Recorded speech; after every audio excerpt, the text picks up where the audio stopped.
Miftahul Jannah, la ilaha illallah. Miftahul Jannah.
اللهم صل وسلم عليه.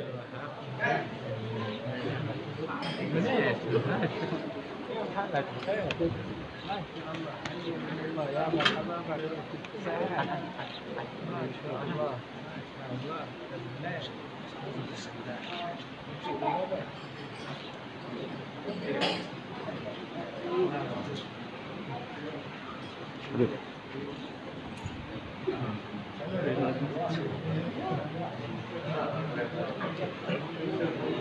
Alhamdulillah,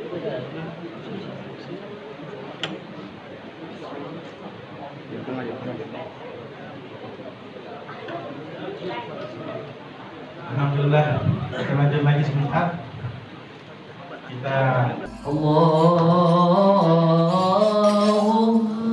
salli wa sallim wa barik alaihi wa ala alihi.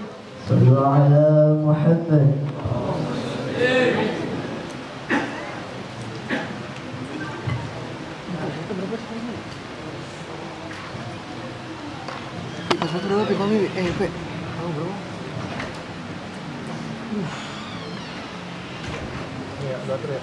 Alhamdulillah,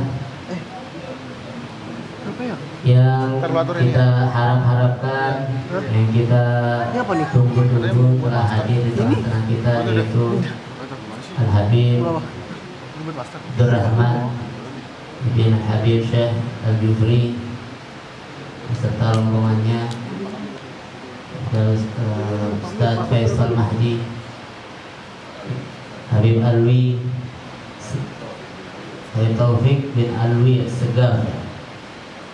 Alhamdulillah telah berada di tengah-tengah kita. Maka dari itu, sebelum kita mendengarkan tausiah daripada Habib Rahman Jufri, mari sama-sama kita dengarkan tausiah daripada saya punya kawan Kiai Al-Ustaz Faisal Mahdi, fa'alaihi falyatafaddal mashkura. Salatu ala nabi.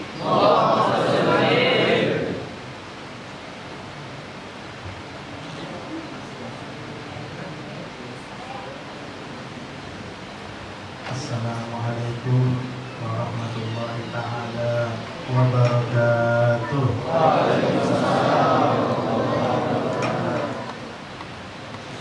Alhamdulillahi rabbil alamin, wassalatu wassalamu ala ashrafil anbiya'i wal mursalin, sayyidina wa nabina Muhammadin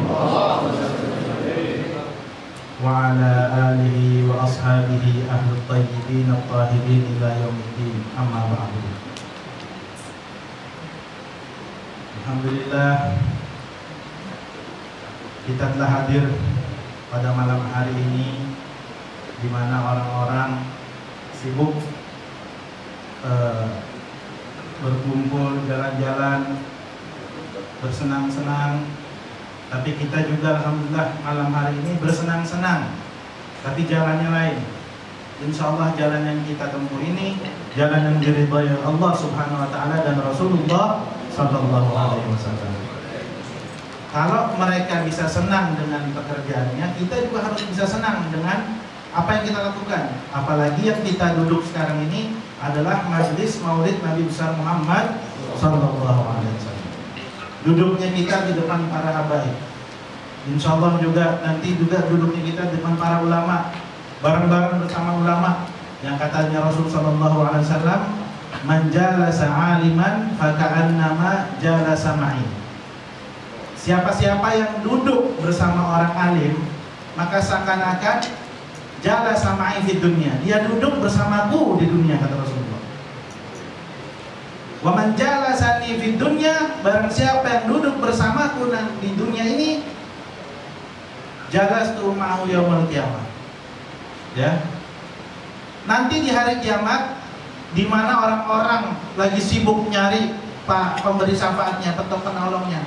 Orang-orang lagi nyari Nabi Adam, minta pertolongan. Kata Nabi Adam, nafsi, nafsi. Orang-orang nyari langsung ke Nabi Idris, nafsi, nafsi. Begitu terus sampai Nabi Musa, nafsi, nafsi, Nabi Isa, nafsi, nafsi, sampai nggak ada yang tahu. Tapi kita punya Nabi besar Muhammad Sallallahu Alaihi Wasallam. Dia nyari tuh umatnya, mana umatku, ummati, ummati. Nah, gimana biar kita cepat ditemuin sama Rasul Sallallahu Alaihi Wasallam? Banyak-banyak duduk bersama orang alim, Pak. Banyak-banyak duduk, banyak-banyak hadir majelis ilmu. Banyak-banyak kita salaman sama orang alim.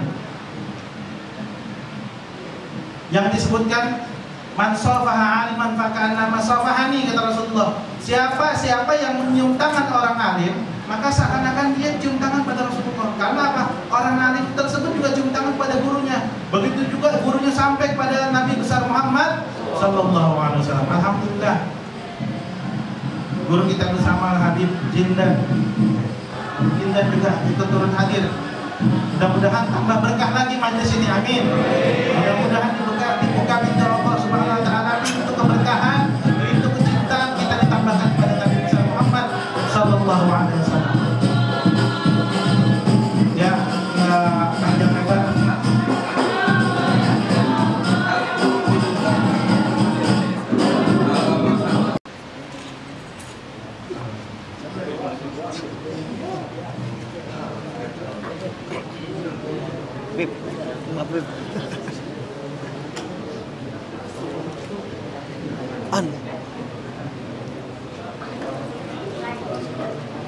Alhamdulillah, kita diam lagi sebentar. Kita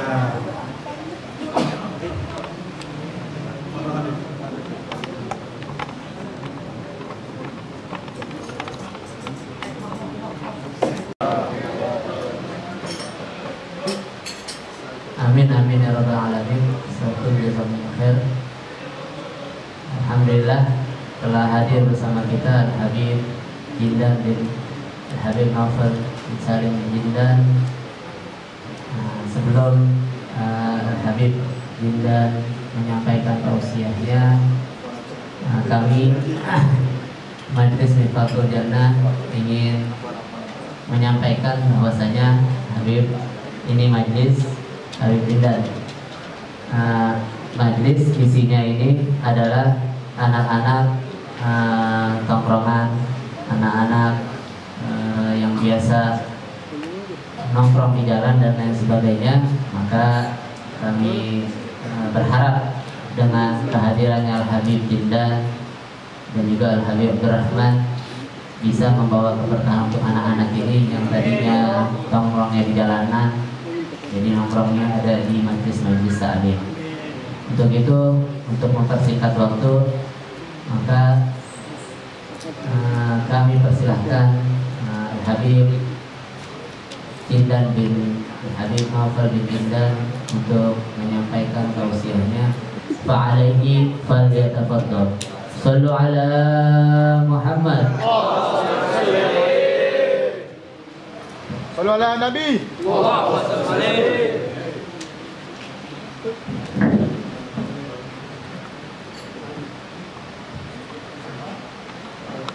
Assalamualaikum warahmatullahi wabarakatuh. Waalaikumsalam warahmatullahi wabarakatuh. Alhamdulillah. Wassalatu wassalamu ala sayyidina Rasulillah wa sayyidina Muhammad bin Abdullah wa ala alihi wa sahbihi wa mawalah. Wa ba'd. Kita bersyukur kepada Allah Subhanahu wa taala. Malam hari ini bersama-sama kita berkumpul di majlis ini, majlis ta'lim Miftahul Jannah. Ya Allah, majlis ta'lim Miftahul Jannah. Miftahul Jannah, la ilaha illallah. Kuncinya surga adalah la ilaha illallah. Afdalu ma qultuhu ana wan nabiyyuna min qabli, la ilaha illallah. Hal yang paling afdal, hal terbaik yang pernah aku ucapkan dan para nabi-nabi sebelumku adalah kalimat la ilaha illallah. Sebaik-baiknya ucapan, sebaik-baiknya kalimat. Dan juga Rasulullah menyebutkan di dalam hadis qudsi, Allah Ta'ala berfirman, la ilaha illallah husni, man qalaha dakhala husni, wa man dakhala husni amina min adabi. Kalimat la ilaha illallah adalah bentengku, yang mengucapkannya dia masuk dalam bentengnya Allah. Dan barang siapa yang masuk di dalam bentengnya Allah aman, selamat dari azab, dari siksanya Allah Subhanahu wa ta'ala. La ilaha illallah mahal banget. Jaga barang siapa yang punya la ilaha illallah, jaga la ilaha illallah ini dengan sebaik-baiknya. Jangan sampai hilang. Ini kita hidup di dunia ini, ya, kita hidup dengan janji setia kita kepada Allah adalah kalimat la ilaha illallah. Dan selama kita hidup di dunia, tugas kita ini la ilaha illallah kita umpanin terus. Kita kasih makan, kita kasih minum, kita siramin, kita bina, jangan sampai mati. Ini kalimat. Jangan sampai tumbang, jangan sampai patah, jangan sampai berkurang. Agar ketika kita meninggal dunia bawa kalimat ini, bawa hakikat daripada kalimat ini, dikubur bersama kalimat ini. Maka ke akhir kalamihi minad dunya la ilaha illallah dakhalal jannah. Barang siapa yang ucapan terakhirnya ketika dia meninggalkan dunia ini, ucapan terakhir dia kalimat la ilaha illallah, maka dia masuk dalam surganya Allah Ta'ala. Mudah-mudahan ini kalimat menjadi ucapan terakhir kita ketika kita wafat. Ada satu ulama minus sholihin minal awliya ngajar murid-muridnya kitab hadis. Begitu sampai di hadis Nabi Muhammad yang berucap maka akhir kalamihi minad dunya la ilaha illallah. Barang siapa yang ucapan terakhirnya ketika meninggal dunia, ucapan terakhirnya kalimat la ilaha illallah. Habis ngomong gitu, belum selesai hadisnya, bapak dia diam, nunduk. Lama digerakin, lalu baru meninggal dunia. Muridnya penasaran, itu hadis belum selesai, apa kelanjutannya? Dibuka, dilihat di kitab, kelanjutannya dakhalal jannah, masuk surga. Nah, itu ucapan terakhirnya itu orang la ilaha illallah. Sisa hadisnya bukan dia ucapkan, dia praktekkan langsung. Dakhalal jannah, masuk dalam surga Allah Subhanahu wa ta'ala. Ini kalimat la ilaha illallah kita pupuk, kita jaga, kita piara, jangan sampai kita kehilangan kalimat ini. Tahu nggak? Ada hal-hal yang bisa merusak kalimat ini. Apa yang bisa merusaknya? Dosa, kemaksiatan. Itu di dalam sebuah asar disebutkan al-ma'asi baribul kufur. Kemaksiatan adalah putusan kekafiran. Yakni sebelum kekafiran itu datang, dikirim kemaksiatan. Sama kalau zaman dulu tuh kalau ada tamu mau datang, dikirim telegram dulu kan. Nah, begitu juga kekafiran. Kekafiran sebelum dia datang dikirim telegram, dikirim berita. Nah, beritanya itu adalah kemaksiatan. Sama kalau kita ini ada tamu mau datang dikirim telegram, telegramnya di tangan, bentar lagi tamunya datang. Sudah ada beritanya, infonya, telegramnya udah nyampe.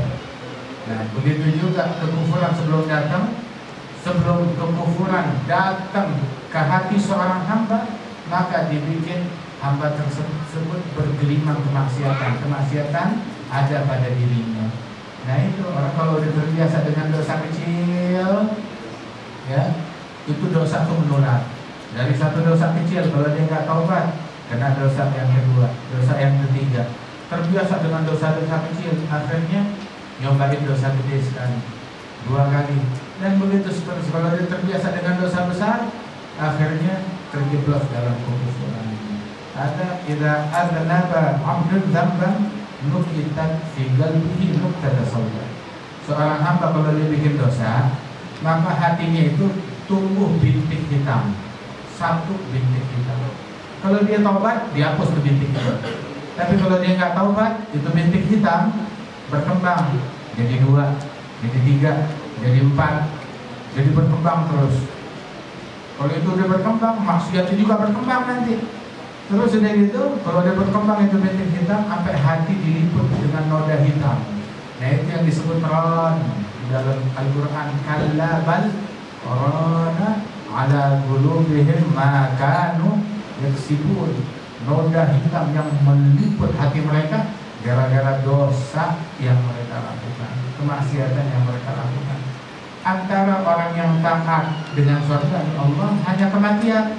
Antara orang yang maksiat dengan nerakanya Allah cuma kematian. Makanya itu dibilang bahwasanya al-jannah aqrab ila ahadikum min syiraki na'alihi wan nar kadzalik. Surga lebih dekat dengan salah seorang kalian, itu surga lebih dekat daripada tali sendalnya sendiri. Neraka juga begitu. Antara orang yang maksiat, antara dia dengan neraka hanya kematian. Orang yang taat, antara dia dengan surga hanyalah kematian. Makanya kalau kita dimuliakan oleh Allah Ta'ala dengan ketaatan, bersyukurlah kepada Allah. Jangan kita sombong dengan ketaatan yang kita punya.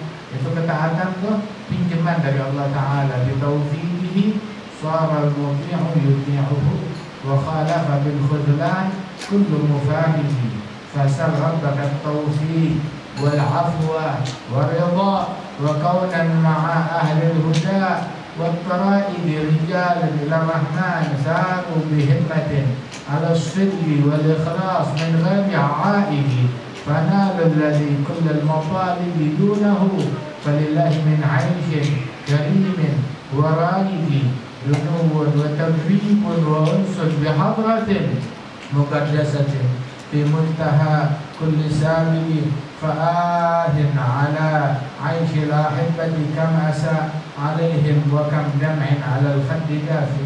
Itu dengan taufik Allah yang taat bisa taat kepada Allah dengan bantuan Allah Ta'ala. Wallahu khalaqakum wa ma ta'malun. Allah yang menciptakan kalian dan amalan kalian.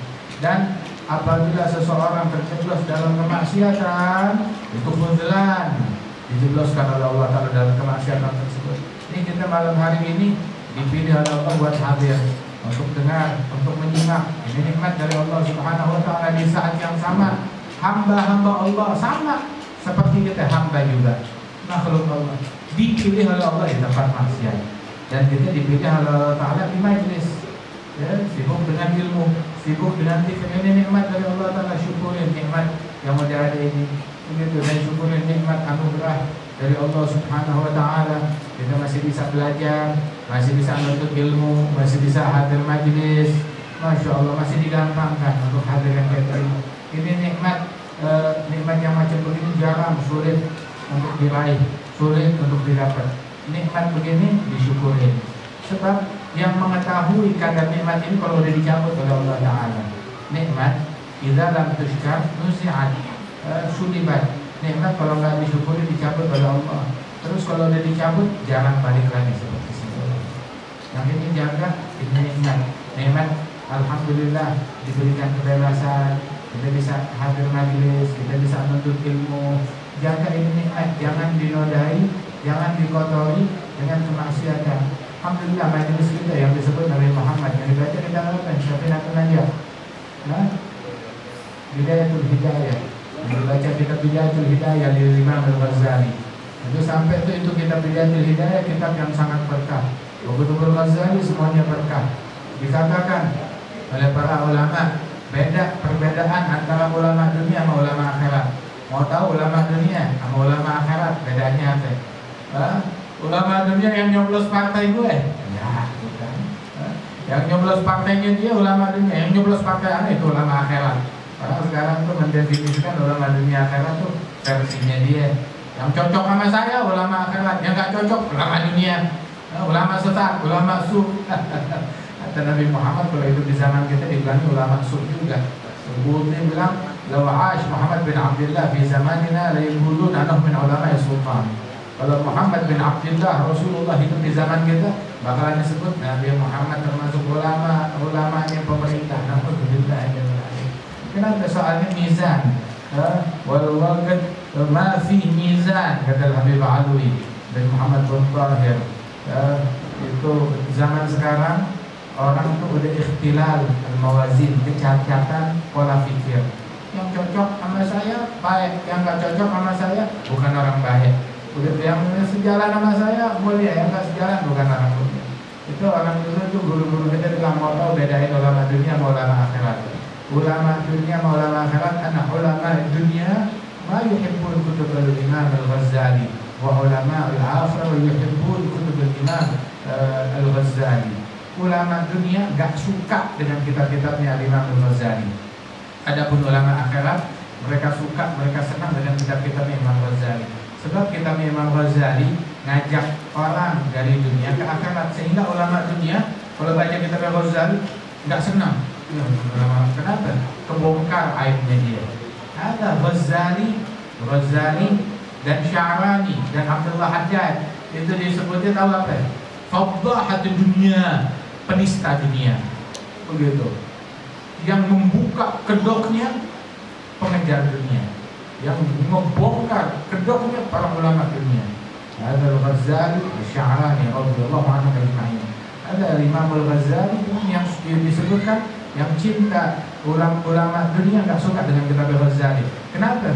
Dimusuhin, kenapa membongkar kedoknya saya. Ada ulama akhirat mereka suka dengan kitab-kitab Imam Ghazali. Kenapa? Sebab kitab ini mendekatkan saya kepada Allah Subhanahu wa taala. Yang mencari Allah mencari kitab Al-Ghazali. Dan Al-Imam Abdurrahman bin Muhammad As-Saqqaf, Abdurrahman As-Saqqaf bin Muhammad Maula Dawilah bin Ali Maula Darat bin Abdul Ghayur bin Al-Zakir Al-Muqaddam, itu beliau bilang, man magara lihya ma fi haya. Orang kalau nggak baca kitab Ihya Ulumuddin nggak punya malu, nggak tahu malu. Sekarang zaman sekarang banyak banget orang yang nggak punya malu. Barang siapa yang nggak baca Ihya ma fi haya, nggak punya malu. Man magara muhadzab ma araf qawaid al-madhhab. Yang tidak baca kitab muhadzab tidak tahu pondasi-pondasi madhab. Man magara tanbih falaysa binabi. Yang tidak baca kitab tanbih karangan Syirazi, maka dia bukan orang cerdas, orang yang lambat cara berpikirnya. Man magara al-adhkar, man maluh wirid fahuwa girid. Orang kalau dia tidak membaca wirid, tidak punya wirid rutin, maka sama kayak binatang, sama kayak kera. Man magara al-adhkar falaysa bidakar. Yang tidak mengkaji, tidak ngamalin kitab al-adhkar, maka dia nggak jantan, bukan lelaki sejati. Katanya beliau radhiyallahu anhu ajma'in. Syahid hina man magara lihya ma fi haya. Yang nggak baca kitab Ihya Ulumuddin nggak punya malu. Imam Al-Habib Abu Bakar bin Muhammad As-Saqqaf terus itu dia baca Ihya lebih dari 40 kali di dalam hidupnya. Lebih dari 40 kali dia membaca kitab Ihya Ulumuddin. Begitu juga Imam Abdullah Al-Idrus, dia membaca kitab Ihya lebih dari 40 kali. Hadal Ihya merupakan termasuk ujubatuz zaman, keajaiban zaman. Wa kamitslihi lam yudai, kata Imam Al-Haddad Al-Aini. Al-Hujjatul Islam Abu Hamid yang biwadnihil Ihya wa kamitslihi lam yudai, yang seperti kitab Ihya tidak ada, nggak pernah dikarang, nggak pernah ditulis oleh siapapun juga. Masya Allah. Kitab Ihya Ulumuddin, kitab Bidayatul Hidayah. Bidayah itu orang dulu tuh kalau ngaji belajar ilmu agama, mubtadiin, pemula, selain belajar fikih nahwu didampingkan dengan kitab Bidayatul Hidayah. Mutawassit yang kelas menengah, selain kitab pelajaran fikih mereka itu didampingi dengan kitab Minhajul Abidin. Wal Muntahi yang mencapai puncak seperti kitab Minhaj ataupun juga kitab Muhadzab didampingkan dengan kitab Ihya Ulumuddin. Begitu, didampingkan. Sebab itu Al-Imam Al-Ghazali begitu mulai ini kitab apa namanya Bidayatul Hidayah, beliau bilang di awal kitab tersebut, wahai murid santri yang semangat di dalam menuntut ilmu, seandainya tujuanmu menuntut ilmu untuk bersaing dengan ulama, untuk mencari dunia, untuk ngumpulin tahta, ilmunya dipakai buat ngumpulin tahta, buat ngumpulin harta, buat cari masa, begitu, jualan agama demi kursi, jualan agama demi harta, jualan agama demi tahta, maka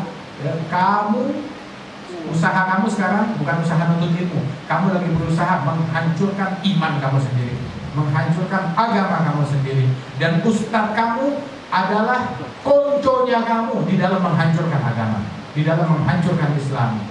Sama, disamakan ustaznya seperti penjual pedang terhadap penyamun. Tahu jualan golok, ada penyamun, ada perampok, nih saya jual golok, sama dosanya. Alhamdulillah, sampai seperti itu. Tapi kepada siapa yang menuntut ilmunya semata-mata mencari ridhonya Allah Subhanahu wa taala. Ilmu itu Ghazali di Bidayatul Hidayah bilang al-ilmu nafi', ilmu yang manfaat. Apa aja sih ilmu yang manfaat? Ilmu yang manfaat adalah ilmu yang menambah rasa takutmu kepada Allah, ilmu yang membuat engkau semangat mengejar akhirat, ilmu yang membuat engkau agak doyan dunia, memandang dunia dengan pandangan yang hina, membuat engkau berpaling dari duniawi. Ilmu yang manfaat, ilmu yang membuka aibmu sendiri, memberitahu kepada kita apa aibnya kita, apa kekurangan kita. bukan ngebuka aibnya orang lain. Masih tahu aibnya orang, buka aibnya orang, buka aibnya ini, fulan. Mau tuh fulan rakyat, mau dia pejabat, mau dia ustaz. Tapi kalau ilmunya dipakai buat membongkar aibnya orang, itu bukan ilmu, itu adalah racun. Ilmu yang manfaat, ilmu yang membongkar aibnya kita sendiri, bukan ngebongkar, ngajarin kita buat membuka aibnya orang. Lagian juga biar kita tahu aibnya Fir'aun, dosanya Fir'aun yang ngaku Tuhan, Fir'aun yang bilang ana rabbukumul a'la, Fir'aun yang nyembelih bayi dan mempermalukan kaum wanita. Fir'aun tuh yang dosanya gede, sama dosa kita yang paling kecil, mana yang lebih membahayakan diri kita? Mana yang lebih membahayakan diri kita? Dosanya Fir'aun atau dosa kita yang paling kecil? Kita nggak bakal ditanya, nggak bakal dituntut tentang dosanya Fir'aun, tapi yang membahayakan diri kita, dosa kita yang paling kecil, itu yang bawa sial, bukan dosanya Fir'aun. Nabi Musa hidup di zamannya Fir'aun, apa Nabi Musa jadi sial? Kagak, yang sial. Begitu, yang untung, yang wali, yang nabi, walaupun hidup di zamannya Fir'aun. Di zamannya Fir'aun ada Nabi Musa, ada Nabi Harun, ada Yusha bin Nun, ada Aulia, ada Salihin, ada Anbiya Bani Israel. Mereka tetap dengan kemuliaan mereka. Orang mulia tetap mulia, ya, walaupun hidup di zamannya Fir'aun. Orang hina tetap hina, walaupun hidup di zamannya Nabi Muhammad. Di zamannya Nabi Muhammad ada Abu Lahab, hina. Di zamannya Nabi Muhammad ada Abu Jahal, hina. Di zamannya Nabi Muhammad ada Musailamah al-Kadzdzab, hina, celaka. Yang hina tetap hina. Begitu. Walaupun di zamannya Nabi Muhammad dipimpin oleh Nabi Muhammad, yang mulia tetap mulia, walaupun dipimpin oleh Fir'aun. Wahakana, carilah kemuliaan. Cari kemuliaan bukan di kursi, kemuliaan bukan di tahta, kemuliaan bukan di bukan kalau gitu udah berkuasa di istana, berkuasa di departemen yang mulia. Kagak, berkuasa di parlemen baru kita berjaya, baru kita mulia, baru kita pemenang lah, bukan di situ. Tapi kalau kita berkuasa di mihrab, maka kita pemenang sejati. Kita berkuasa di atas sejadah kita. Kita berkuasa di waktu malam dalam tahajud kita, maka kita pemenang yang sejati.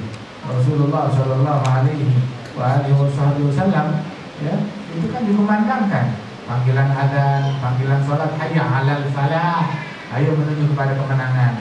Kemenangan di mana? Di sholat. Yang gak berjodoh dengan kemenangan dalam sholat, dalam ilmu, dalam zikir, berarti memang dia gak punya jodoh dengan kemenangan. Cari kemenangan di dalam ilmunya kaum salihin, jalanin. Dan kitab Bidayatul Hidayah kitab amal, bukan kitab untuk jidal, bukan kitab untuk sekedar tahu doang, sekedar info. Tapi ini kita buat dipraktekin, kita diajarin. Bangun tidur suruh ngapain? Apa niatnya kita pakai baju? Bagaimana cara berwudu, bacaan-bacaan di dalam wudu, diajarin sholat jamaah, diajarin doa ketika kita jalan menuju masjid, dikasih agenda apa yang kita lakukan. Habis subuh apa yang mesti kita baca? Ada agendanya tuh. Zikir yang 10 kali di Bidayatul Hidayah. Mau tidur doa apa yang kita baca?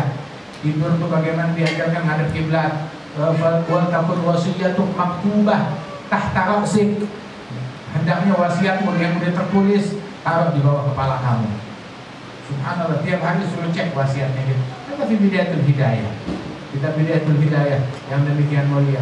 Nah karena itu ayo kita amalkan, kita praktekkan, kita jalankan. Mudah-mudahan Allah Ta'ala berkah kepada kita sekalian. Masya Allah, sahabat majlis, Mafina Ustaz Abdul Wahab, diberikan kesehatan, afiat, keberkahan, dari Abdul Rahman, Syekh Al-Jufri, dan juga ada sahabat kami Ustaz Junaid, Masya Allah, diberikan berkat di teman saya dari dulu pertama kita ke Hadramaut, angkatan pertama, Masya Allah, tahun 93 atau 94 kita di sana. Masya Allah, Alhamdulillah.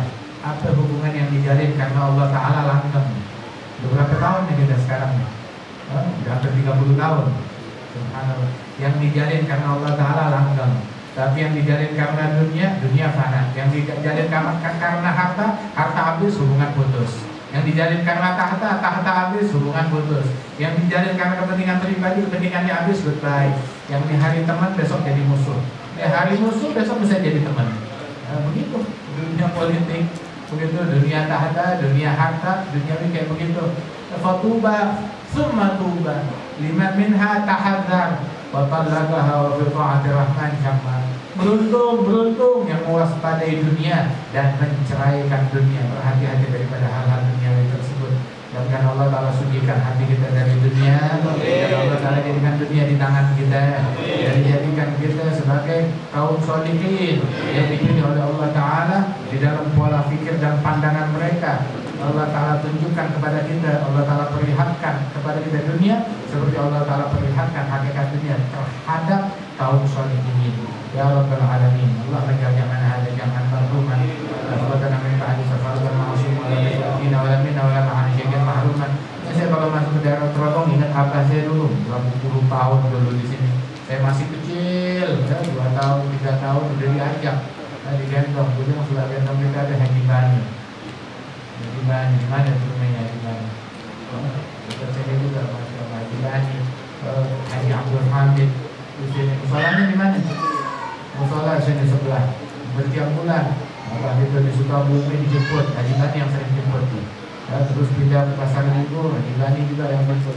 Kemudian juga begitu kita pindah ke Bogor, Senen, dijemput juga. Hampir ke Cirebon masih. Hampir subhanallah, alhamdulillah. Kita pulang dari Hadramaut masih juga sempat datang ke sini ketemu. Alhamdulillah, mudah-mudahan para pendahulu kita di tempat ini yang sudah meninggal dunia diangkat derajat oleh Allah Ta'ala, panjangkan umur mereka, dan berkahan diangkat derajatnya insyaallah, amin ya rabbal alamin. Allahumma aslih syurur al-uyun wa jami' syurur fil buhur wa fil buhur jahil al-amin al-ma'mun rahmatika ya arhamar rahimin. Wa sallallahu ala sayyidina Muhammadin wa alihi wa sallam. Alhamdulillahirabbil alamin. Assalamualaikum warahmatullahi wabarakatuh. Waalaikumsalam warahmatullahi wabarakatuh.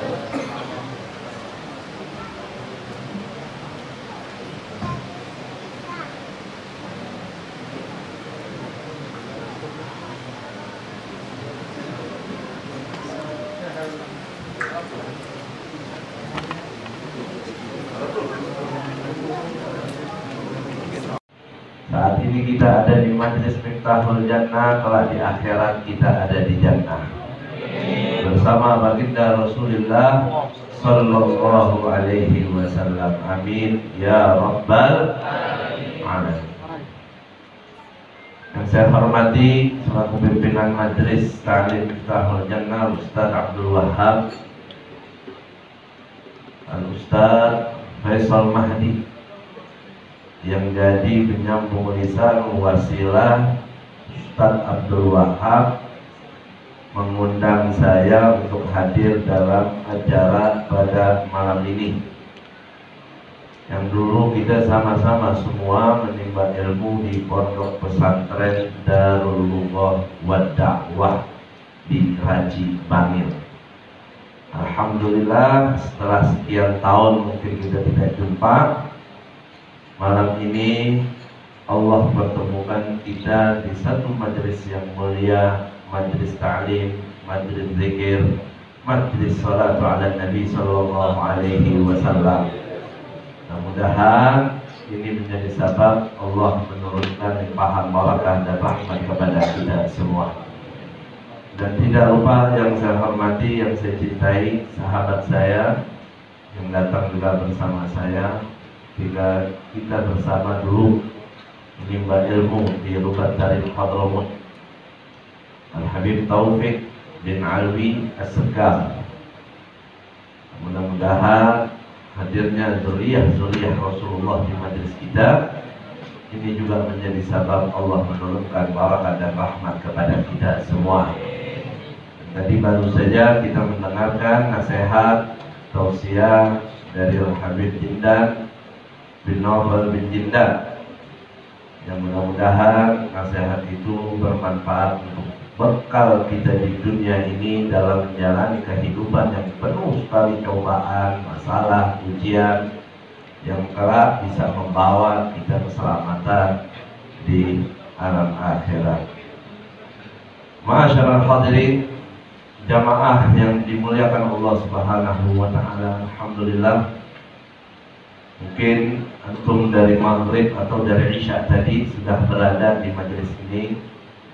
Sampai saat ini pun masih kita berada di majelis yang sudah waktu menunjukkan hampir jam 12 malam. 2 jam lagi maksudnya. Kan udah hampir juga. Berjam-jam kita bisa kuat tahan ada di majelis. Itu bukan hal sembarangan. Tenangnya, nyamannya kita di majelis zikir, di majelis taklim itu setidaknya adalah merupakan satu tanda kita manusia yang masih punya hati. Sayyidina Abdullah bin Mas'ud mengatakan, "Utlub qalbaka fi thalathi mawatin." Cari hatimu di 3 tempat.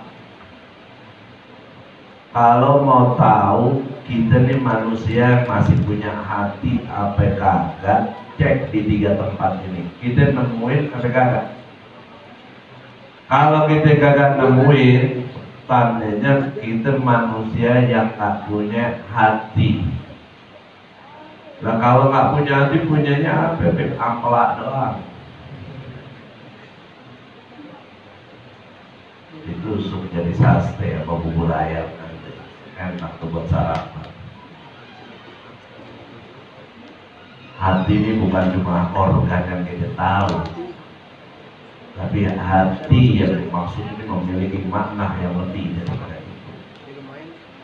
Ya, sebagai anugerah Allah kepada manusia, yang dari hati itu menjadi senter manusia baik atau tidaknya tergantung bagaimana hati. Bukannya liver, bukan. Sakit hati, sakit kuning, itu liver. Ya. Apa tergantung 3 tempat yang perlu kita cari itu hati kita di situ. Apa saja yang disebut oleh Sayyidina Abdullah bin Mas'ud? Pertama, kata beliau, inda sima'il Qur'an, ketika mendengarkan Al-Qur'an, ketika dilantunkan, dibacakan, atau bahkan kita sendiri lebih-lebih membaca Al-Quran, apa yang dirasa oleh diri kita? Apa kita mendapatkan? Berarti itu orang udah kagak punya hati. Coba ronsen ke dokter, tinggal ampela doang gitu. Ambil limpa. Pantas dari kecil sampai tua nggak liper-liper, hatinya kagak ada. Enak dong nggak bisa sakit kuning, kagak punya otak orang kalau nggak punya hati. Hati kagak ada, otak kagak ada, terus kayak binatang. Yang cakep dikatain jelek, yang jelek dikatain dah. Orang nggak punya hati, nggak punya otak, kagak kenal halal haram. Judulnya apa yang enak buat syahwatnya. Bahaya. Yang penting gue senang, yang penting gue happy. Mau halal haram masa bodoh. A'udzubillah min. Makanya kalau kita mau tahu kita punya hati kagak, lihat ketika kita dengar Al-Quran gimana itu rasanya. Hati kita tenang, nyaman atau tidak? Kalau enggak, hati-hati. Nanti udah ada masalah. Yang kedua, anda majelis zikir, ya, di majelis-majelis zikir, majelis-majelis taklim, majelis-majelis maulid, majelis-majelis ratib. Kalau kita hadir ke majelis, ada kesenangan, ada kecintaan, ada kenyamanan, ada ketenangan, bahkan yang dulu mungkin kita di alam yang jauh berbeda, saat ini kita berbeda, berada di alam yang seperti itu. banyaklah bersyukur kepada Allah, karena Allah telah membuktikan bahwa kita sebagai manusia yang hambanya masih memiliki hati yang mulia. Alhamdulillah. Masya Allah, dari tadi sampai gini hari yang punya bini udah di WA, mama banget bang, kagak pulang-pulang, kagak dijawab tuh WA. Yang bocah udah ditanya sama mamanya, tong lu di mana nggak balik-balik, kagak dijawab. Apalagi sekarang nih mama rada-rada takut kalau anaknya keluar malam, apalagi hadir majlis, apalagi judulnya ngawal Habib. Padahal kalau kita punya anak begitu, mulia atau tidak? Ya. Bagus atau tidak? Bagus. Ngawal Habib. Nyawa pun taruhannya nggak jadi masalah. Seperti kemarin dicontohkan oleh para 6 syuhada kita. Subhanallah. Belum tentu kita bisa hidup matinya semulia beliau. Mudah-mudahan Allah kasih kemuliaan hidup dunia dan akhirat kita ya Allah. Udah ditanyain, udah di WA-WA, tapi kita masih tenang di sini. Alhamdulillah, tandanya masih punya hati. Tapi ada nggak orang yang kagak doyan duduk majelis? Banyak kali ya, paling itu lagi, itu. Giliran kali kagak hadir, keburu datang dia ngomong. Oh, itu hati nggak punya, ampla nggak punya, lambung doang kalau hidupnya doang.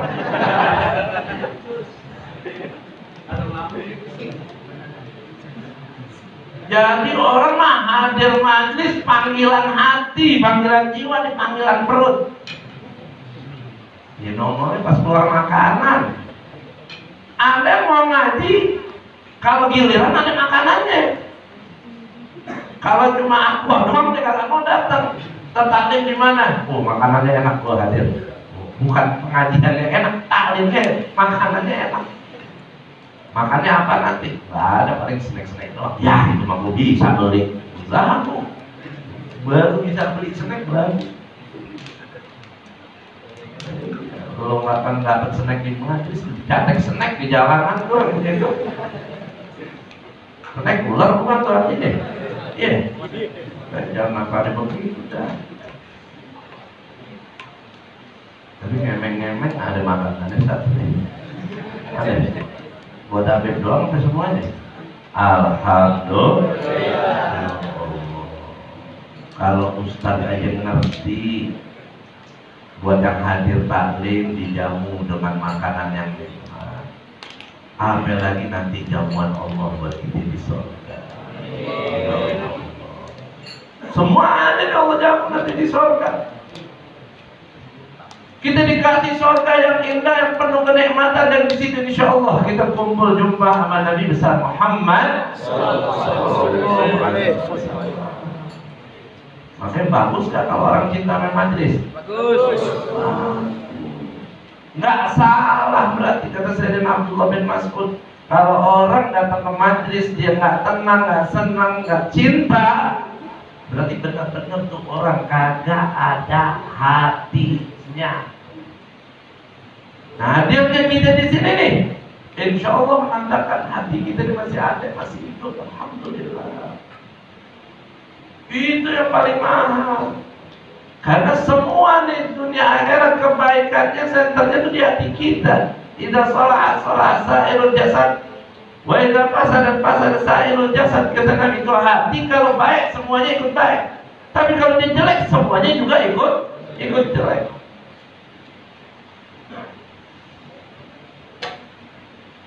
Tadi Habib Jindar menjelaskan tentang la ilaha illallah, miftahul jannah, la ilaha illallah, la ilaha illallah, husni, dan semuanya itu kan tempatnya la ilaha illallah. Bukan hanya sekedar slogan di mulut kita, bukan hanya sekedar ucapan kita, tapi la ilaha illallah yang hakiki itu ada tempatnya di hati kita. Makanya hati-hati kalau orang udah gak demen baca Quran, gak demen hadir majelis taklim, kalau dia gak punya hati, tuh imannya ditaruh di mana? yang melak, lambung. Tapi bersyukur, nikmat besar dari Allah Subhanahu wa Ta'ala. Kita bisa hadir ke majelis ilmu. Alhamdulillah. Yang ketiga, demen dengar Quran kagak demen. Majelis taklim kagak demen juga. Cari hatimu di tempat yang ketiga. Kapan? Fi awqatil khalwah. Di waktu-waktu khalwat. Waktu-waktu sedang menyendiri. Kalau kita lagi menyendiri, apa yang kita dapat, apa yang kita rasa. Kalau dalam menyendiri kita bisa merasakan ketenangan ibadah. Kita bisa merasakan kenikmatan zikir. Kita bisa merasakan kenikmatan tafakkur tentang kebesaran Allah. Dalam menyendiri kita bisa muhasabah, melihat diri kita betapa banyak kekurangannya, betapa banyak dosanya, sehingga kita bisa berderai air mata karena banyaknya dosa kita. Itu tanda hati kita masih ada. Tapi kalau seandainya menyendiri, gak ada kemuliaan-kemuliaan itu pada diri kita. Ibadah kagak, zikir kagak, tafakur kagak, muhasabah kagak. Tapi ketika menyendiri malah nyaman dalam maksiat, tenang dalam berbuat dosa, merasa tidak ada yang melihat. Bukan tafakur yang benar-benar, tafakur yang jelek-jelek. Bukan zikir pakai tasbih, malah HP dimainin. Ya, mainan internet, dia buka ini, buka itu, buka film ini, film itu, ya gambar-gambar porno dan lain sebagainya. Waktu khalwatnya bukan diisi buat ibadah, tapi khalwatnya pun masih dipakai buat maksiat. Innalillahi wa inna ilaihi raji'un. Hidup kita ketika kita lagi sendiri, ya, itu asal tahu godaannya lebih dahsyat, lebih hebat, lebih kuat dibanding ketika kita lagi beramai-ramai begini. Makanya salah satu doanya Nabi kita Muhammad sallallahu alaihi wasallam, Allahumma kama ahsanta khalqi fahassin khuluqi waj'al sarirati khairun min alaniyati waj'al alaniyati salihah.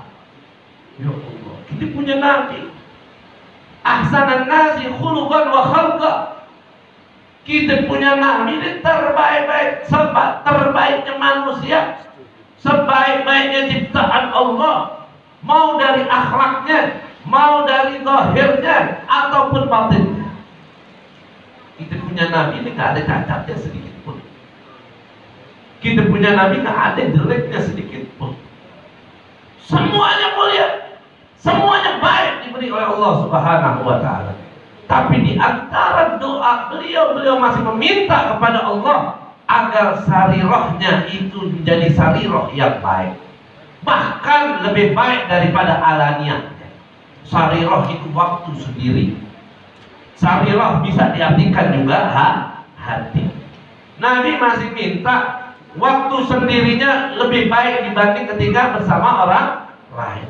Nabi minta hatinya itu lebih baik dibanding dari zahirnya. Tapi Nabi juga meminta agar alaniyahnya, zahirnya, ketika bersama orang juga tetap baik. Ini kalau kita mau kembalikan ke diri kita, kadang kita punya zahir baik, tapi punya batin jahat. Kita ketika bersama orang baik, kayak malaikat. Maaf, tapi kalau di belakang kadang kita jadi bangsat. Ketika orang kadang lihat kita banyak maksiat, kita perbuat dosa seenak semau kita, karena kita merasa amat tenang, kagak ada orang kenal, kagak ada orang tahu, jadi aku nggak malu. Dia lupa kalau Allah selalu melihat dia.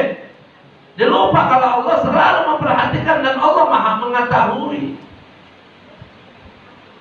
Maka kita berusaha jadi hamba Allah yang jujur, yang sedek, yang imannya betul-betul di hati, yang takut dan malunya kepada Allah betul-betul di hati, bukan pada manusia.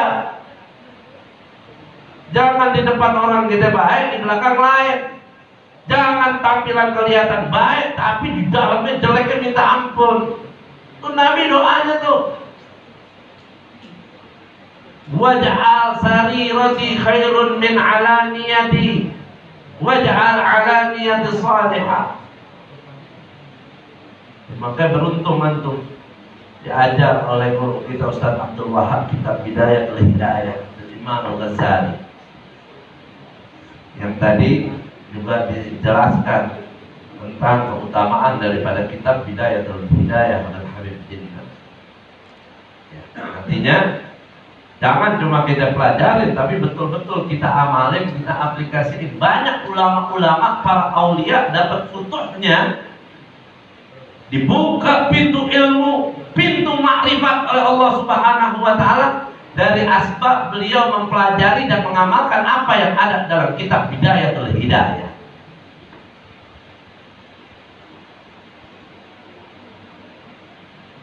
Maka ketika kita sedang khalwah, kita sedang sendiri, nggak ada manusia memandang kita, mendengar kita, coba bisa nggak di situ kita nyaman dengan Allah Subhanahu wa Ta'ala?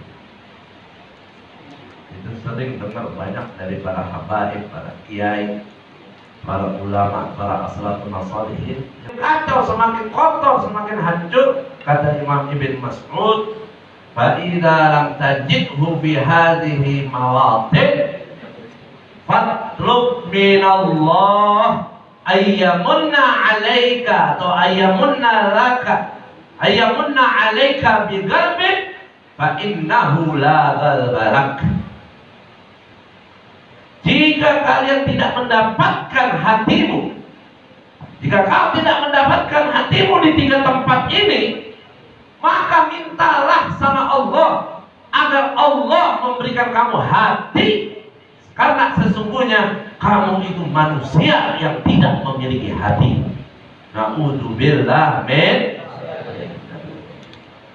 Karenanya kecintaan kita dengan menghadiri majelis-majelis ilmu, majelis-majelis ta'lim, majelis-majelis zikir, nikmat kita ketika mendengarkan kajian, pengajian, lantunan ayat suci Al-Quran, itu adalah merupakan satu nikmat yang patut untuk paling kita syukuri. Terlebih ya, kita hidup di akhir-akhir zaman ini yang penuh sekali dengan masalah cobaan dan ujiannya. Nggak ada cara kita lagi biar kita bisa selamat dunia akhirat kecuali kita sekarang ini betul-betul mendalami, mempelajari ilmu agama dan mengamalkannya dengan baik, yang kita ambil dari sumber-sumber yang jelas, dari guru-guru yang jelas, dari ulama-ulama yang betul-betul warasatul Ambiya, ulama-ulama akhirat, bukan ulama-ulama dunia. Kalau kita nggak dekat dengan beliau-beliau, mau gimana kita cara selamat? Nggak cukup modal kita biar selamat nanti di akhirat dengan kita sekarang mengaku orang Islam aja. Sekarang boleh kita ngaku orang Islam, nggak tahu nanti akhir hayat Islam ada nggak masih sama kita. Ya mudah-mudahan semua kita husnul khatimah. Makanya Allah tekankan sekali dalam firman-Nya, ya ayyuhalladzina amanu taqullaha haqqa tuqatih wa la tamutunna illa wa antum, pakai nun taukid, wa la tamutunna, dan jangan benar-benar, jangan sekali-kali kau mati melainkan kau adalah sebagai orang Islam. Diperingatin betul kita. Jangan coba-coba main-main dengan kematian. Jangan coba-coba sembarangan juga dengan kehidupan. Yamutul mar'u ala ma 'asha alaih. Orang tuh mati gimana dia hidupnya. Nah kalau sekarang di masa hidup kita diarahkan oleh Allah, dikasih taufik hidayah Allah untuk hadir ke majelis ilmu, dekat dengan ulama, mau sama habaib, mau sama kiai, mau ustaz, alhamdulillah, bersyukur. Terlebih guru-guru kita tahu ya, dari mana ilmunya, sanad ilmunya, silsilahnya, insya Allah. Antum ini ngaji dari guru-guru, ustadz-ustadz yang sangat ilmunya nggak putus, tapi nyambung sampai ke baginda Rasulullah Sallallahu Alaihi Wasallam. Alhamdulillah. Nggak semua orang yang udah dikatakan berilmu punya kelebihan itu, karena nggak semua ya, orang juga bisa mengambil ilmu dari sumber yang memang itu dasarnya adalah dari Nabi Muhammad Sallallahu Alaihi Wasallam. Karena kalau semuanya dari sumber yang betul, pasti ilmunya pun buat yang betul, bukan ilmu yang dibuat akal-akalan, bukan ilmu yang dibuat gaya-gayaan. Sumber yang baik kalau kita ambil pasti hasilnya baik. Bukan buat gaya-gayaan, bukan buat akal-akalan, buat main bangga-banggaan, apalagi untuk menebar fitnah. Antum mau sari, mau kiai, mau ustadz, mau abid, semuanya istiqomah, pasti sumber ilmunya dari guru-gurunya sampai ke baginda Nabi besar Muhammad Sallallahu Alaihi Wasallam. Kalau seandainya dapat ada yang menyimpang, yang ngancok, pasti sangatnya terputus, nyasar ke Abu Lahab ilmunya, bukan ke Nabi Muhammad atau ke abu-abu yang nggak benar lainnya. Kan banyak, ya banyak. Saya nampakkan mulia, tapi kan ada juga, ada Abu Lahab, ada Abu Jahal, ada Abu Jahal lagi. Nah, perlu tahu, nggak sebut dah. Ya kalau begitu mah bukan ilmunya ke Nabi. Banyak orang pintar ngomong, tapi belum tentu kan orang pintar ngomong yang diomong itu benar. Nah, sekarang kita di dunia hadir ke majelis ilmu, kita belajar sama guru, guru tuh ngajarin ilmu kita. Itu bagian kita dari warisan Rasulullah Sallallahu Alaihi Wasallam. Ya kalau udah dapat warisan, dinikmatin. Dengan apa kita menikmatinya? Dengan kita ngamalin. Itu wujud syukur kita atas nikmat Allah yang Allah berikan kepada kita ini. Ini hadir ke majelis tadi kan nikmat besar. Gimana cara mensyukurinya? Bukan cuma sekedar alhamdulillah wa syukurillah, tapi pakai amalin tuh ilmu. Pegang teguh agama. Jangan takut kalau kita menjalankan syariat. Jangan takut kalau kita mau menegakkan agama. Yang hak ya hak, yang batil ya batil. Jangan takut cacian, jangan takut makian, jangan takut ancaman. Ancaman sebesar apapun yang kita dapatkan dari manusia, ingatlah betapa besarnya ancaman Allah Subhanahu wa Ta'ala kepada kita kalau kita nggak nurut sama Allah. Maka kalau sekarang antum melihat orang-orang yang berpegang teguh dengan syariat, begitu banyak godaannya, cobaannya, ujiannya, jangan heran. Kita punya Nabi, kita punya junjungan Nabi besar Muhammad Sallallahu Alaihi Wasallam. Beliaulah satu-satu manusia yang terberat di muka bumi ini mengalami cobaan, ujian dan gangguan dibanding kita semua.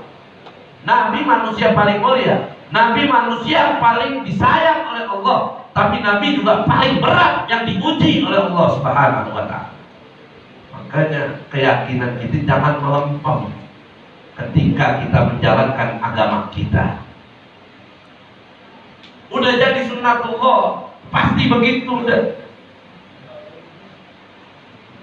Nabi Sallallahu Alaihi Wasallam bahkan pernah mengatakan dalam satu hadisnya, ya'ti 'alan nas, atau sayati 'alan nasi zaman as-sabir minhum 'ala dini kal-ghabidi 'ala jabri. Akan datang pada umat manusia satu masa, satu zaman yang dikala itu mereka sabar, tegar, teguh dalam menjalankan agamanya, berpegang dengan syariatnya, Mereka tapi saat itu laksana orang yang sedang memegang bara api. Subhanallah. Jadi Nabi udah dari 14 abad yang lalu udah bilang, nanti bakal ada satu masa orang yang betul-betul komitmen dalam menjalankan syariat Islam, menegakkan hukum-hukum Allah, hidupnya itu akan pedih laksana dia memegang bara api. Megang bara api, bukan megang areng. Kalau areng mah belum jadi bara. Bara api kan panas. Kalau kita pegang, kira-kira tangan kita melepuh gak? Melepuh itu di atas melenting. Kalau melenting itu dikit. Kalau udah melepuh, kalau pakai melenting lagi, bonyok bisa jadi itu tangan. Kalau koreknya mau sembuh baru untuk melenting tuh. Kalau bidi alal jamri. Jadi orang yang berpegang teguh dengan syariat itu Nabi istilahkan seperti dia memegang bara api, berarti sakit. Kenapa kok semakin memegang syariat semakin sakit? Karena semakin banyak orang yang benci, semakin banyak orang yang memusuhi.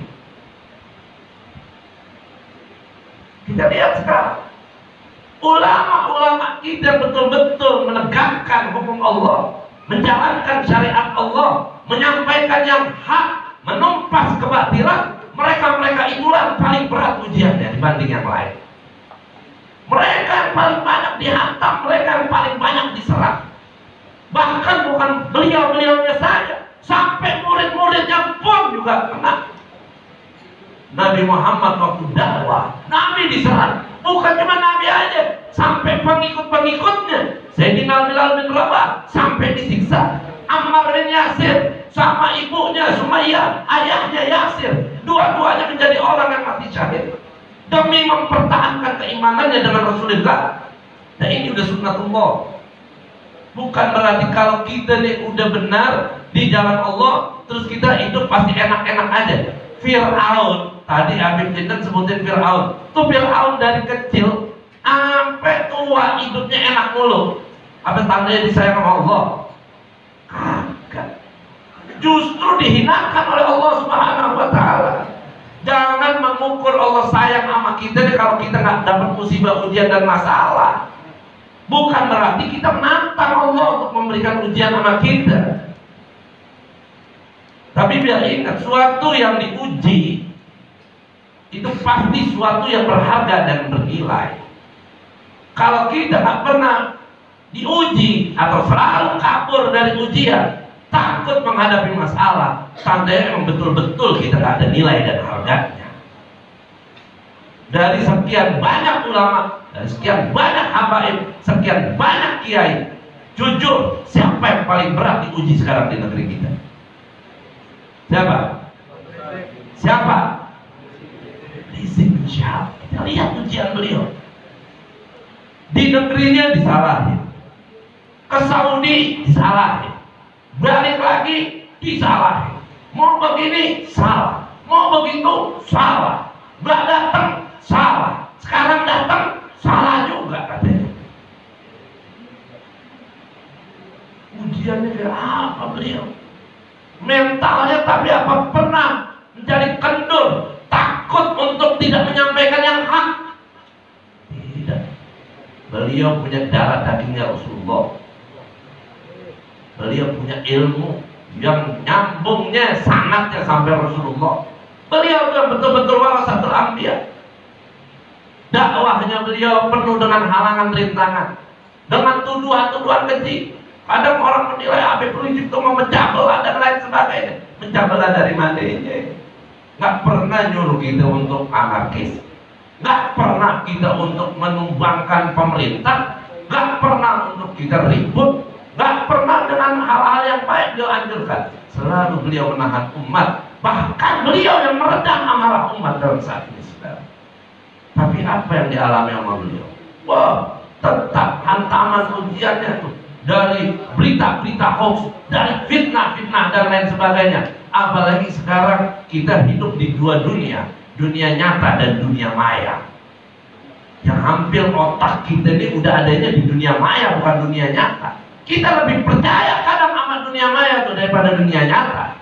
Kita lihat sosok Habib Rizik seperti itu, dakwanya seperti itu, tapi karena bertebaran berita hoax, akhirnya tercuci otak kita, akhirnya sampai berpandangan jelek dengan beliau. Subhanallah, hati-hati.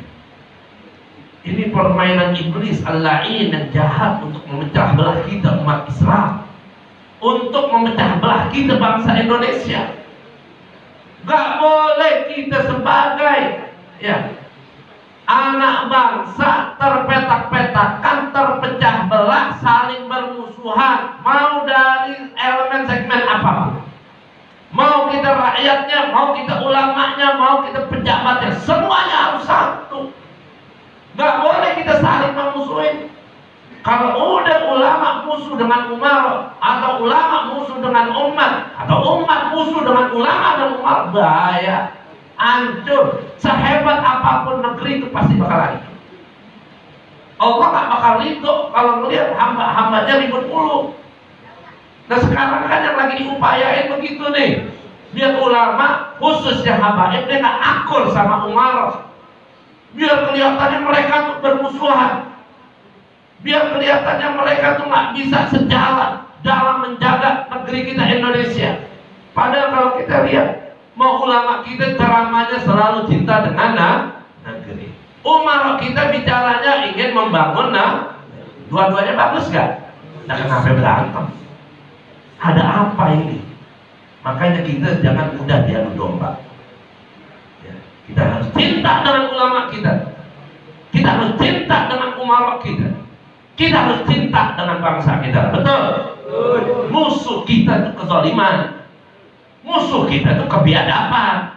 Musuh kita itu kedurjanaan, maksiat, kemungkaran. Mau dari siapa kayak keluarnya itu hal, itu yang jadi musuh kita. Bukan berarti udah kita damai aja, kezaliman dibiarin, udah damai aja, kemaksiatan dibiarin. Gak bisa. Kita hidup di zaman apapun, sehebat-hebatnya ibadah kita, semulia-mulianya hidup kita, membiarkan kemaksiatan, kezaliman, itu akan mengundang murka Allah Subhanahu wa ta'ala. Nabi Musa di zaman Fir'aun, gak ngaruh Nabi Musa dengan kemungkaran Fir'aun, karena Nabi Musa tidak diam. Nabi Musa gak pernah diam sama kemungkaran Fir'aun. Didakwa itu Fir'aun, diajak untuk beriman kepada Allah. Tapi apakah Fir'aun menyambut Nabi Musa dengan baik? Disambut gak? Dilawan, diperangin, dikejar, mau dihabisin, mau dibunuh. Tapi ya kebenaran pasti akan dibela, ditolong oleh Allah. Sampai akhirnya apa? Nabi Musa dimenangkan oleh Allah. Fir'aun dan bala tentaranya ditenggelamkan oleh Allah. Sehina-hinanya, innal batila kana zahuqa. Gak boleh jadi orang Islam itu yang diam, ya udah yang penting kita baik, orang mau rusak terserah. Itu bukan ciri orang Islam, bukan ciri umat Nabi Muhammad. Kuntum khairu ummatin ukhrijat linnas. Ya, tapi ingat, ta'muruna bil ma'ruf wa tanhauna 'anil munkar. Jangan terbayang nih amar ma'ruf nahi munkar ini seperti yang kita lihat di TV-TV. Itu ya adalah merupakan stigma yang menggiring kita umat Islam agar memframing nih amar ma'ruf ini adalah tindakan anarkis. Jangan kemakan nama itu, jangan bodoh kita. Amar ma'ruf nahi munkar kewajiban kita semua orang Islam. Dari diri kita dulu amar ma'ruf nahi munkar. Ajaknya diri sholat, ajaknya diri ngaji, ajaknya diri ibadah, jauhin diri ini dari maksiat. Amar ma'ruf nahi munkar bukan? Habis itu di keluarga kita, di lingkungan kita, jangan dengar amar ma'ruf nahi munkar pada alergi. Sayyidina Umar bin Khattab radhiyallahu anhu ketika beliau menyampaikan keutamaan umat Nabi Muhammad, kemuliaan umat Nabi Muhammad, kata Sayyidina Umar apa? Man sarrahu ayyakuna min hadhil ummah falyati syartallahu fiha. Siapa orang yang pengen menjadi umat terbaik ini, maka hendaknya dia menjalankan apa yang disyaratkan Allah untuk umat tersebut. Apa syarat Allah untuk umat Nabi Muhammad yang merupakan umat terbaik? 2 syarat. Ta'muruna bil ma'rufi wa tanhauna 'anil munkar wa tu'minuna billah. Kau jalankan amar ma'ruf nahi munkar dan kau beriman kepada Allah Subhanahu wa ta'ala. Resikonya ya pasti iblis kagak senang sama kita. Cara kita perangin iblis itu apa? Dijalanin amar ma'ruf nahi munkar. Namanya kita perangin tuh iblis, godaannya kita patahin, dia ngamuk, makanya kita bakal jadi orang paling dimusuhin sama iblis. Ya. Maka iblis kan masuknya ke otak-otak hati-hati manusia, sampai akhirnya tuh manusia hatinya mati, jadi otaknya mati, tinggal apa? Iblis di dalam dirinya. Makanya hidupnya gak mikir pakai otak, gak pakai hati lagi, pakai syahwat yang dukung sama iblis. Mau benar mau salah masa bodoh, yang penting gua menang, yang penting gua kuasa, yang penting gua kaya, yang penting gua dapat jabatan, yang penting. Gak penting buat dia ridho Allah Subhanahu wa ta'ala. Na'udzubillah min. Lihat iblis begitu hebat, tapi beliau tetap teguh. Beliau sabir ala dini.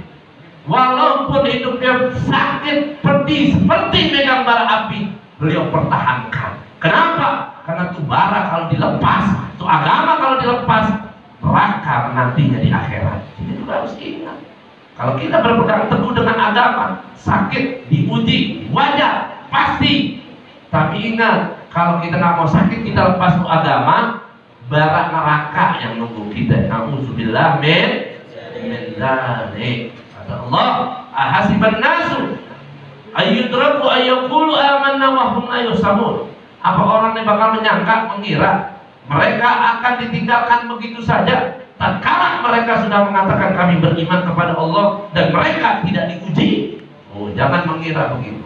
Justru dengan kita menyatakan amanah, kita orang beriman, kita orang Islam, kita harus siap diuji oleh Allah Subhanahu wa ta'ala. Terpenting kita bisa menghadapi ujian-ujian itu sehingga kita lulus sampai pada akhirnya kita husnul khatimah. Amin ya rabbal alamin. Mungkin ini saja yang bisa saya sampaikan. Nah, terakhir, untuk kita bisa lulus ujian ya harus belajar.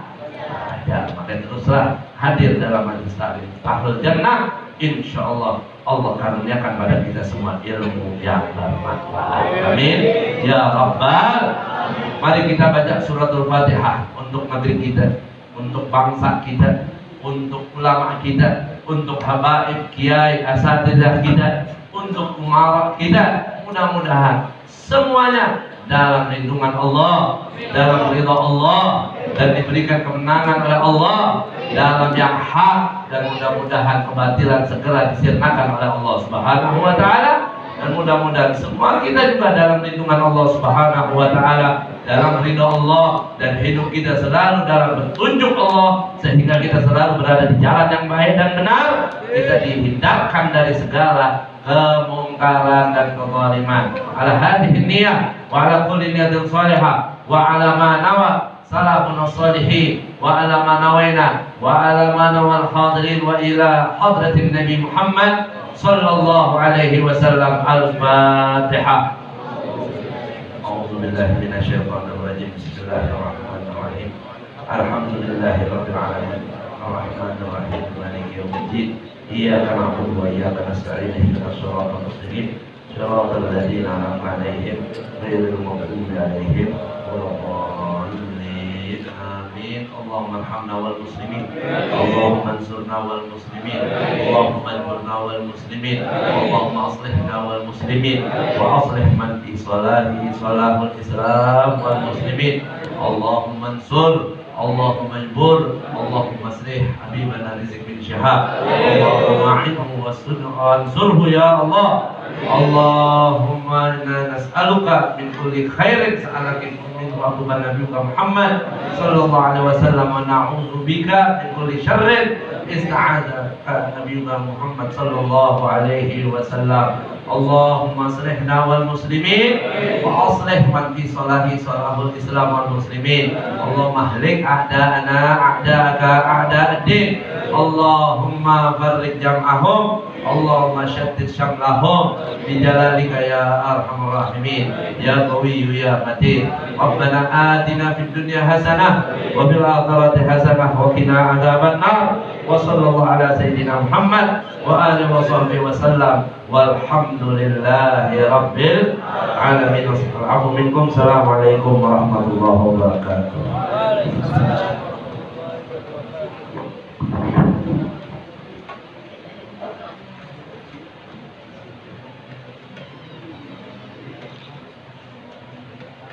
Untuk kita selesaikan pada ceramah daripada Habib Rahman di Syekh. Semoga bermanfaat bagi kita semuanya.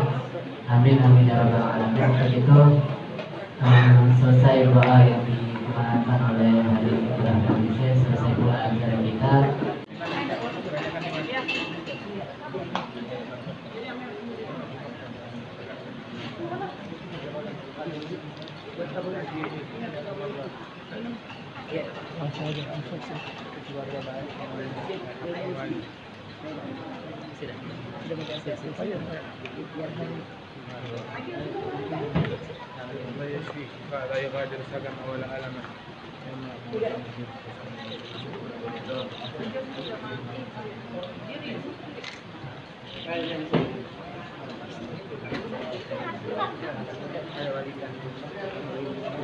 Insyaallah. Assalamualaikum. Waalaikumsalam. Sehat. Masyaallah. Masyaallah.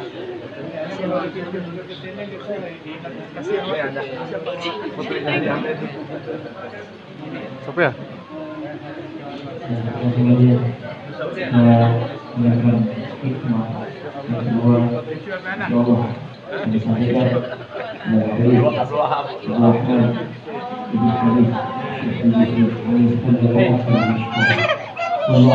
Allah